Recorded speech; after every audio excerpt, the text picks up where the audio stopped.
is a battlefront. A battlefront like no other in the long history of mankind's wars. This is an air front.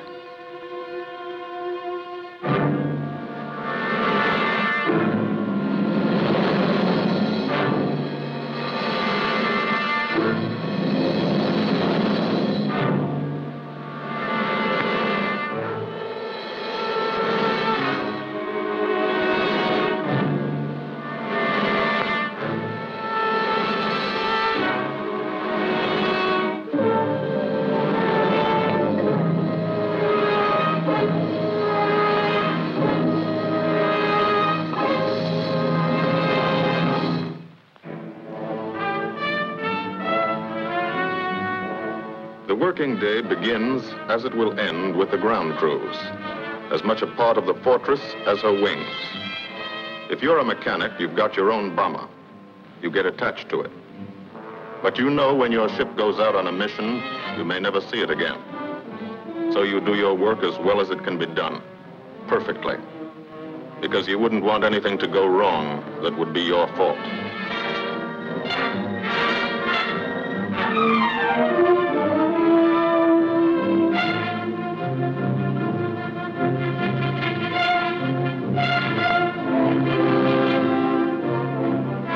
Today, the bombs will be taken from these bomb dumps somewhere in England and delivered to specific points in Wilhelmshaven, Germany.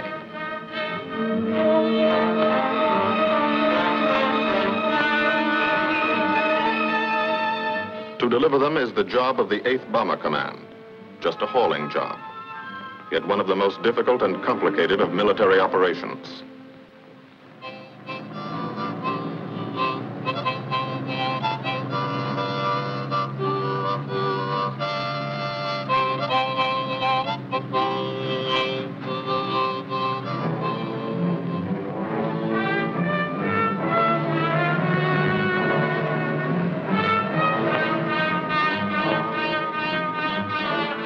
General purpose demolition bombs, impact velocity as high as 750 miles an hour, pierce 5 inches of armor plate, destroy a factory.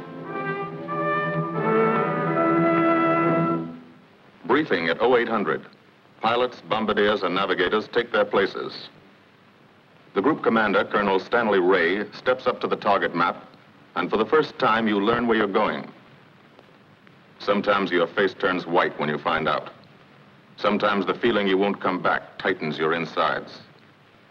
Not so long ago, you were sitting like this in a college or high school classroom, not listening too hard, perhaps even a little sleepy. But you listen here. And as you listen, you don't have time to think of yourself. Fear fades. You concentrate on the mission, type of formation, assembly point, 0 hour, route to target, weather, enemy fighters, enemy flak, route back home. If forced down in enemy territory, destroy equipment. If taken prisoner, give no information. Name, rank, and serial number. That's all.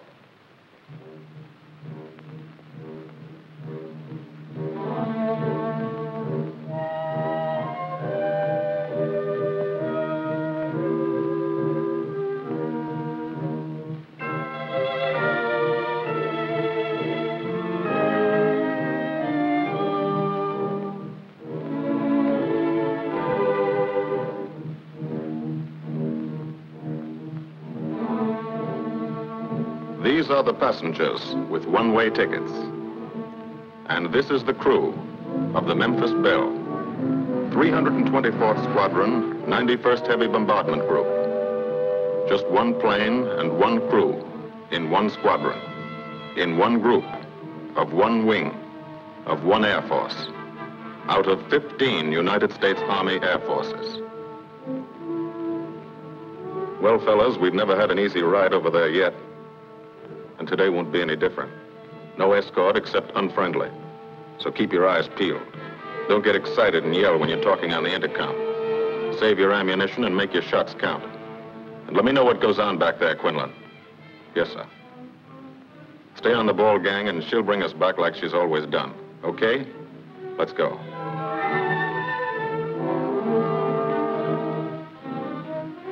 They have completed 24 missions in this, the toughest theater of air war, the big league of sky fighting. Their experience is priceless. And so, if the Memphis Belle comes back this afternoon, they will be sent to bring the vital lessons they have learned to thousands of air crew men in training at home. Home is America.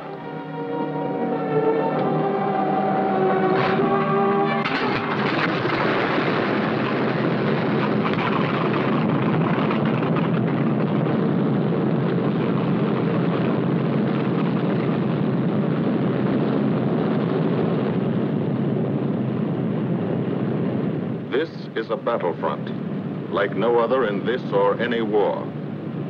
No monster armies, no booming cannon. Only the roaring engine sound of the bombers pounding through the quiet English countryside. This is an air front.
Of the Memphis Belle leave the soil of England for the 25th time. The friendly soil of England, with its ordered farms and rural hamlets, its country estates surrounded by formal gardens and well-kept parks. The England these Americans knew only from the classics they had to read in school. The England of the towns and cities, whose people have defended their island's freedom for over 1,000 years. But today, their countryside has changed. Today, their island has been converted into a gigantic bomber field, a super aircraft carrier anchored off the shores of Fortress Europe, with hangars and machine shops, with hundreds of dispersal points, perimeter tracks, and concrete runways. This is England in its 5th year of war.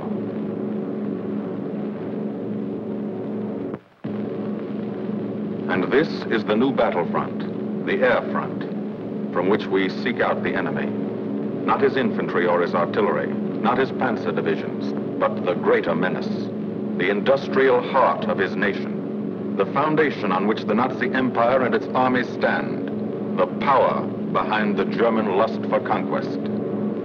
The steel mills and refineries, shipyards and submarine pens, factories and munitions plants, pinpoints on the map of Europe which mean rubber, guns, ball bearings, shells, engines, planes, tanks, targets. Targets to be destroyed. And these are the destroyers, each with a belly full of bombs, and 10 men like the crew of the Memphis Belle. Pilot Captain Robert Morgan, industrial engineer from Asheville, North Carolina. He's flown this ship across the Atlantic. The other pilot, Captain Jim Verinis, business administration student at the University of Connecticut. Radio operator and gunner, Sergeant Bob Hansen, construction worker from Spokane, Washington. Navigator, Captain Chuck Layton, chemistry student at Ohio Wesleyan. Engineer and top turret gunner, Sergeant Harold Locke from Green Bay, Wisconsin. Used to be a stevedore. Besides keeping the bill in order, he covers the sky above. Tail gunner, Sergeant John Quinlan of Yonkers, New York. Clerked for a carpet company, but he quit December 8th, 1941. Ball turret gunner, Sergeant Cecil Scott. Pressman for a rubber company in Rahway, New Jersey. Pilot to crew, 10,000, put on oxygen. They're climbing higher now, 300 feet a minute. The strain on the planes and on the men is mounting. The rest of the crew, Bombardier Captain Vincent Evans, operated a fleet of trucks in Fort Worth, Texas. Waist gunners, on the right, Sergeant Bill Winchell, chemist for a paint company in Chicago. And on the left, Sergeant Tony Nastal, used to repair washing machines in Detroit when he was a kid. Now he's 19 and has 2 Nazi fighters, confirmed.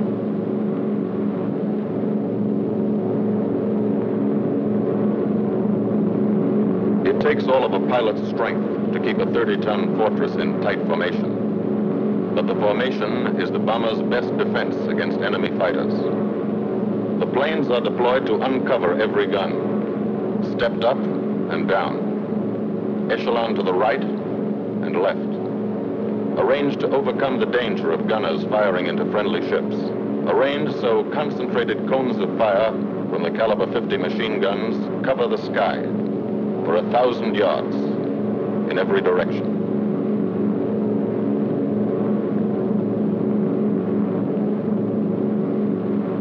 The friendly coast of England slips by below. It doesn't look like much now, but in a few hours when you come back, if you come back, this will be the most beautiful view in the world. Higher and higher, climbing to reach your best operational altitude, 25,000 feet, 5 miles straight up. So high you can't be seen from the ground with the naked eye. So high that after 1 minute without oxygen, you lose consciousness. After 20 minutes, you're dead.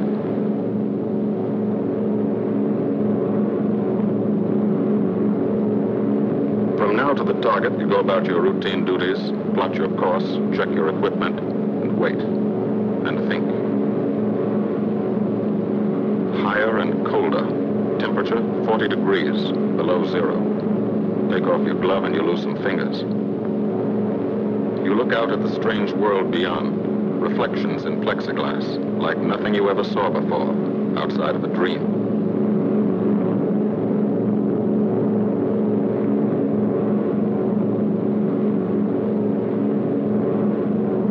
Higher and higher into the lifeless stratosphere, until the exhaust of the engines mixing with the cold, thin air condenses and streams the heavens with vapor trails.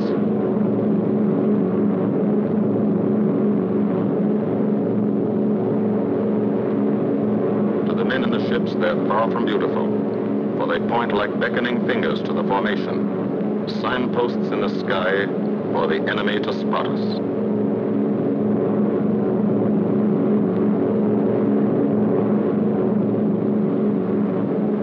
For these bombers to accomplish their mission, a plan is needed. Carefully worked out, timed to the minute. The job is to bomb Wilhelmshaven effectively and economically. The enemy is strong, skillful, determined to stop us. Here are his defenses. Airdromes, well dispersed. Each plane indicates a staffel or squadron of fighters. Heavy anti-aircraft, highly trained and accurate, all along the coast and defending his vital installations. Radar to warn him of our coming. Here is our plan to divide his defenses and weaken his opposition. At 13:30 hours, shortly after takeoff, 6 groups of planes will be heading toward the enemy coast from 6 directions. The Blue Force, 100 B-24 Liberator 4-engine bombers. The White Force, 300 B-17 Flying Fortresses. The Green Force, 300 B-17s with an escort of 6 squadrons of P-47 Thunderbolts. A force of B-26 Marauders, twin-engine medium bombers, with 6 squadrons of RAF Spitfires escorting. Almost 1,000 planes and over 8,000 men in the air. The enemy alerts all his aerodromes. But which is our main force? What are our targets? Where should the Nazi controllers send their fighters? It's our job to make them guess, and guess wrong. A half hour later, at 1400 hours, the Blue Force will be heading east across the North Sea, with the White Force following. These enemy fighters are tied down, waiting to meet them, and will not be able to attack the Green Force. These fighters must come up to attack the Green Force, and thus will be no threat to the Blue and White Forces. The B-26s and Spitfires will bomb and strafe a key rail junction, diverting these 6 Staffeln and preventing the enemy from concentrating too many fighters on the Green Force, which is scheduled to bomb an aircraft factory at Hanover. At 1430 hours, the Blue Force will threaten this entire coastal area of northwestern Germany. Which target will it be? Flensburg? The Kiel Canal? Or will it turn suddenly and bomb Hamburg, Wegesack, or Emden? Actually, it carries no bombs at all. It's a decoy and keeps the fighters from the northern area busy while the White Force, the main effort, heads for the submarine pens of Wilhelmshaven. At 1500 hours, while the White Force is over its target, only a fraction of the available German fighter strength of the area can intercept it. Because of the Blue Force diversion and the simultaneous bombing of Hanover by the Green Force. This is the plan of battle for today, drawn up by the Combined Operations Planning Committee and approved by the Commanding General.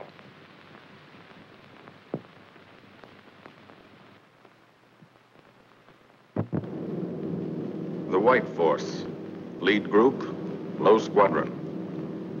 We've crossed the invisible line of enemy radar. The Hun is expecting us.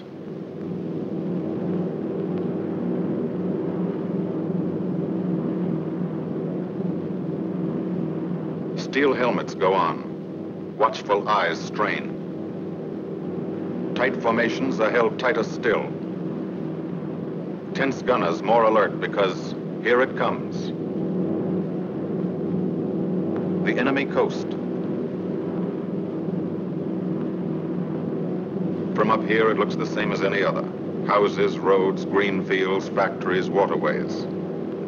But they are the houses and fields of those who invade and oppress. They are the factories and roads of the people who twice in one generation have flooded the world with suffering. Suffering in such quantity as the history of the human race has never known. Brought torment and anguish into countless American homes. Gold stars and telegrams from the War Department.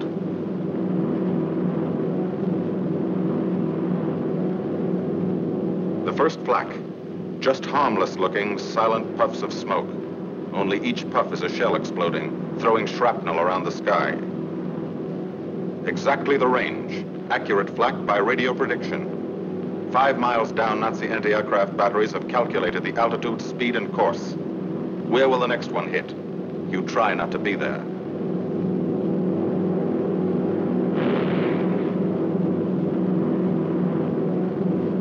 The docks and submarine pens of Wilhelmshaven. Approach to the target starts. No smoke screen can protect it.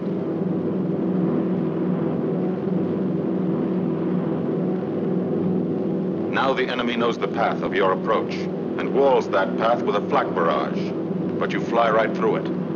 Flak so thick you can get out and walk on it.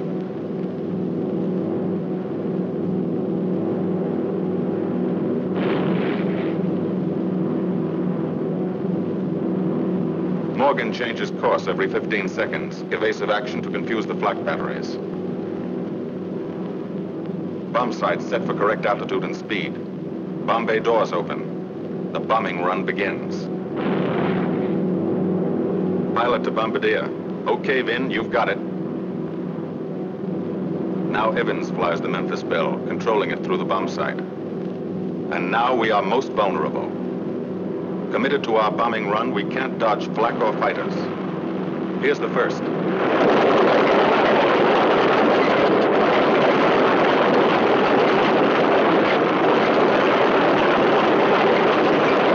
Top turret fires at him. Evans must ignore the battle. Crosshairs lined up on target. Adjustments for wind drift made. 2 more fighters diving from 9 o'clock. Flak now has the range too. They've hit this fort, but he keeps on his bombing run.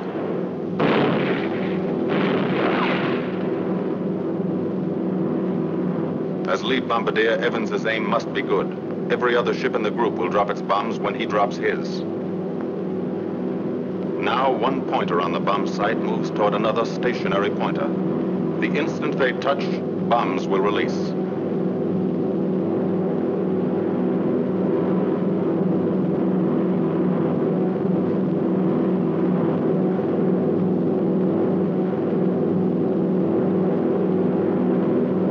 They touch.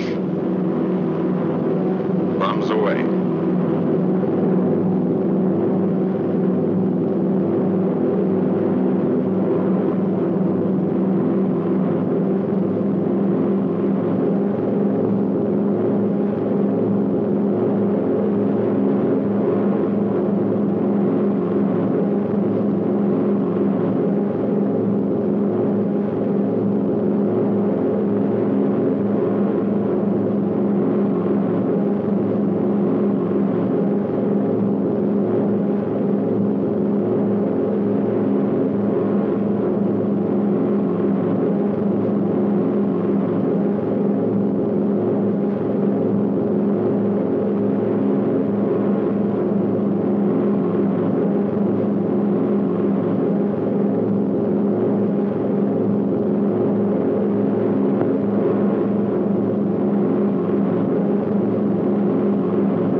The first half of the mission is over, the easy half. Now to get home.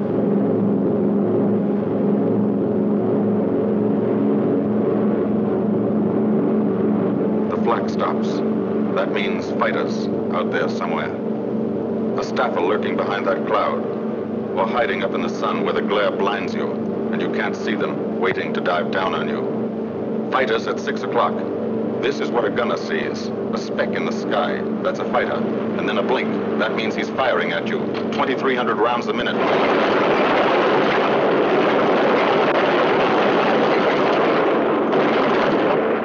In a running battle, one of the most important instruments is the interphone. There's 4 of them, 1 o'clock high. They're coming around. Watch them. 2 fighters, 6 o'clock up, coming in, diving out, Chief. B17 in trouble out at 2 o'clock, watching. Got an engine on fire.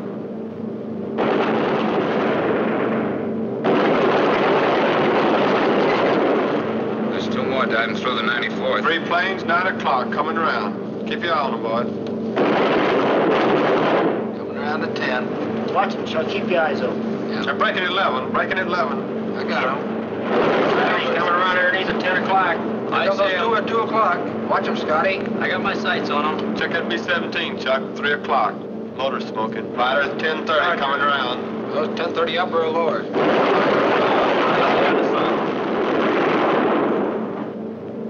B17 out of control at 3 o'clock.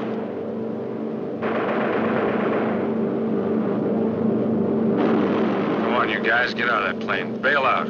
There's one. He come out of the bomb bay. Yeah, I see him. There's a tail gunner coming out. Watch out for fighters. Keep your eye on them, Bill. See any parachutes, Quinlan? 2 parachutes open. Flag at 9 o'clock. 8 men still in that B-17. Come on, the rest of you guys. Get out of there. Come on, bail. So far, There's 3 more shoots. flag 11 o'clock. Fighters, 6 Enemy o'clock. 109 at 3 o'clock. Keep after him, would you? I see him. I'm on him. Come on, you son of a bitch.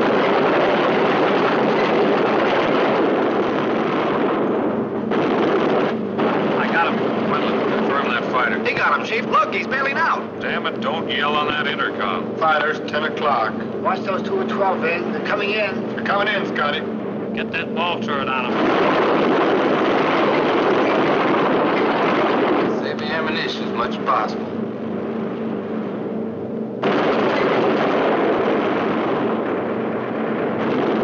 Watch that fighter coming in the 3 o'clock. He's coming in a half roll. Pull her up, Chief. Pull her up. Hurry.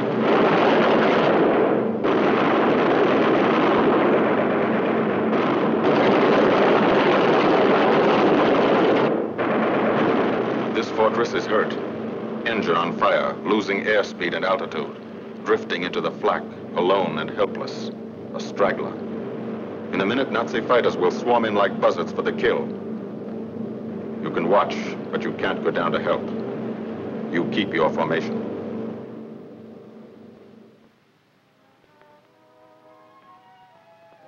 Here, too, the mission is being flown. None the less real for being in the minds and hearts of these men behind. Ask anybody who's been to a field in England, or anywhere else our bombers are based, and he'll tell you that there's drama here, too. Waiting to see who's coming back. To watch them, you might not realize how tense these ground crews are. But they are tense, and plenty worried. In Air Force talk, this waiting is known as sweating out the mission. These men know the flight plan. Their watches told them when the bombers were running into enemy flak, when they were over the target, when they left the enemy coast. And now their watches tell them the bombers should be nearing the field. Every ear strains for the first sound of the engines. And then somebody hears them. And somebody sees the first faint specks in the distant sky.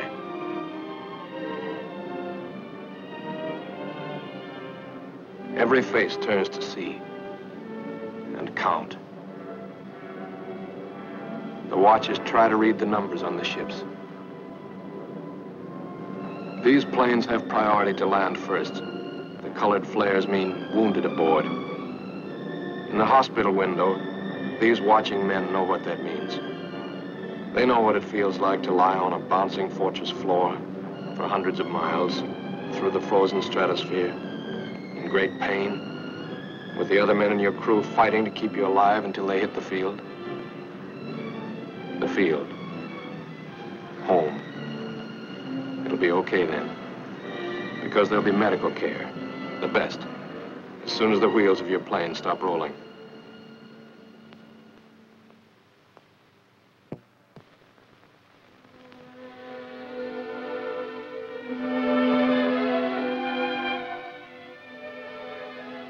Head wound. Concussion. 20-millimeter cannon shell exploded in his radio compartment. Shock. Internal injuries. He'll be all right, though. Flak burst scattered flying shrapnel. He's full of steel splinters. This pilot's leg is not a pretty sight. Neither are the docks at Wilhelmshaven. These men will all get the Purple Heart.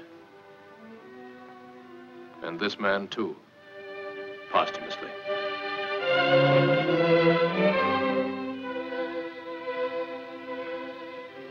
A transfusion right in the plane.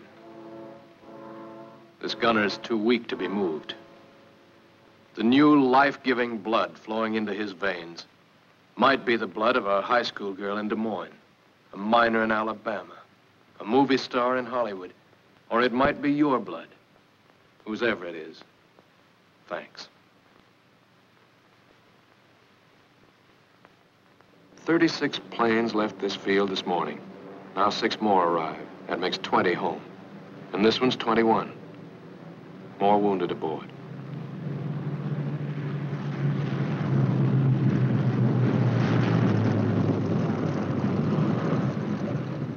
.22, coming in with his left inboard engine dead.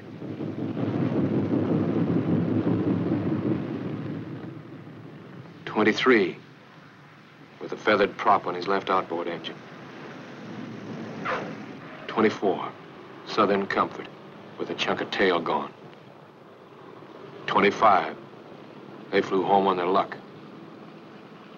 26. Not a scratch. The control tower learns that 2 more landed at a British field to the south. 1 a crash landing, crew safe. That makes 28. 29. A rough landing, but her pilot's badly hurt. It's a wonder he brought her back at all. 29 planes back, so far. 29 out of 36. Our losses were heavy, but the enemy's were far heavier. We destroyed a German aircraft factory, a rail junction, submarine pens, docks, and harbor installations. That's specific, known damage.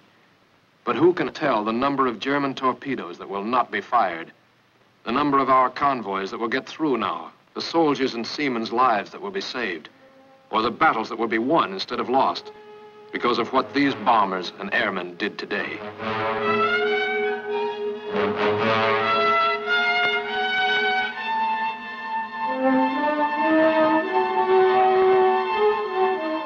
Pilot and tail gunner.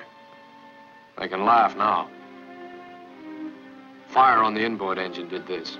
Flames streaked back and burned the stabilizer, too. Another crew luck brought back.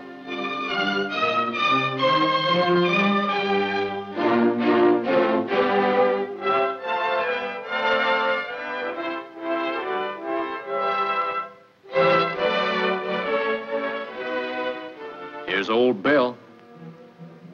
A pretty good airplane when it took off. Lost its nose, lost its navigator, bombardier wounded, top turret gunner and pilot hit. Hydraulic system shot out, no brakes, no flaps. But old Belle came back.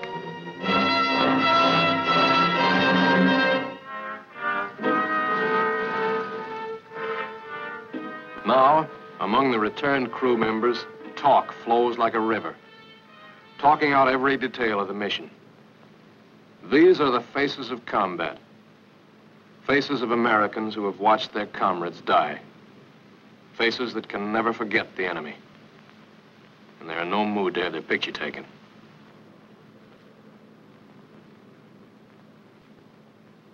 In the control tower, Colonel Ray, the group CO, is still watching and waiting. And then he spots the last flight. 3 more planes. And one of them is the ship everyone's been pulling for. The Memphis Belle. The last few miles of this trip have been a joyride. The strain is over. They can leave their guns now. Now they know they're going to go home. To Spokane, Green Bay, Asheville, Detroit, Chicago, Fort Worth, and Yonkers.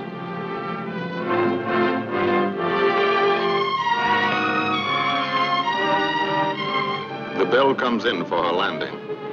But first Morgan buzzes the field, cuts the grass with the giant fortress.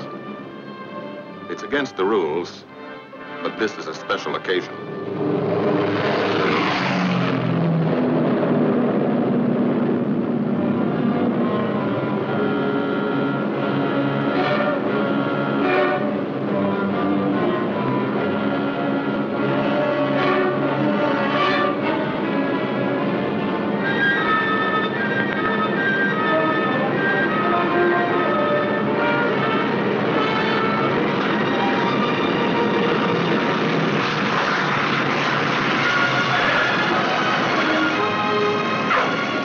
Of the Memphis Belle come back to the soil of England for the 25th time.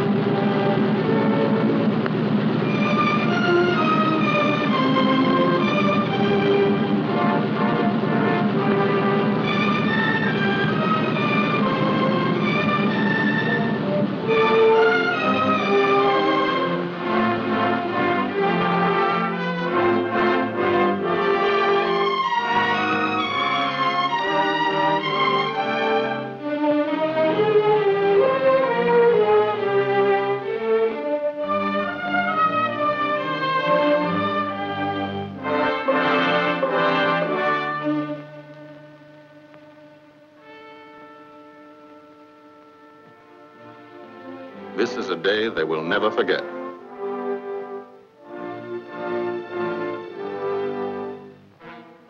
Another great day soon after, Brigadier General Hansel visited the field and presented the Distinguished Flying Cross to every member of the crew.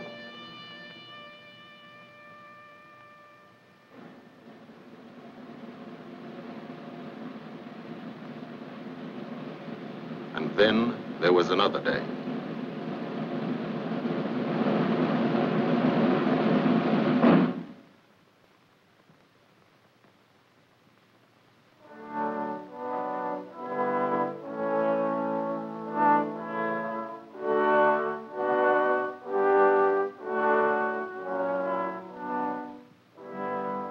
Their Majesties, the King and Queen of England.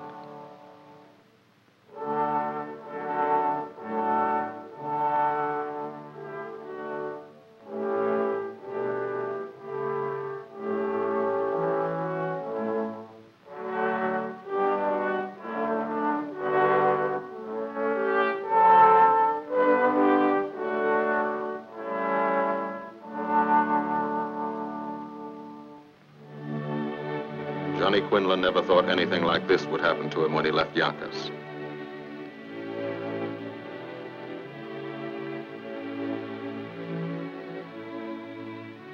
The ground crew were a little self-conscious about being dressed in fatigues, but the Queen thought they were very nice.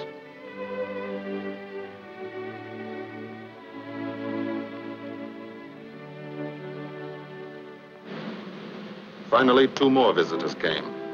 General Acre, commanding the 8th Air Force, and General Devers, U.S. commander of the European Theater. The Belle crew received them in flying clothes, as General Acre read the order for what he called their 26th and most important mission. Return to America to train new crews and to tell the people what we're doing here. To thank them for their help and support and tell them to keep it up so we can keep it up. So we can bomb the enemy again and again and again until he has had enough. And then we can all come home.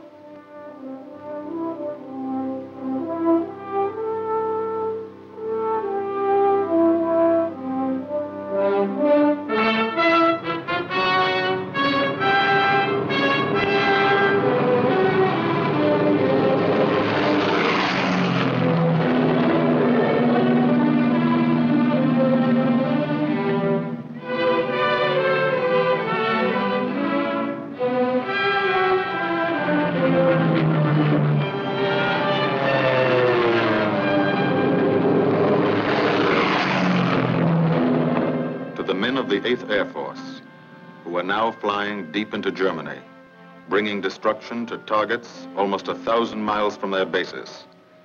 Destruction like this. And who have never once been turned back by the enemy. To those men, this film is gratefully dedicated.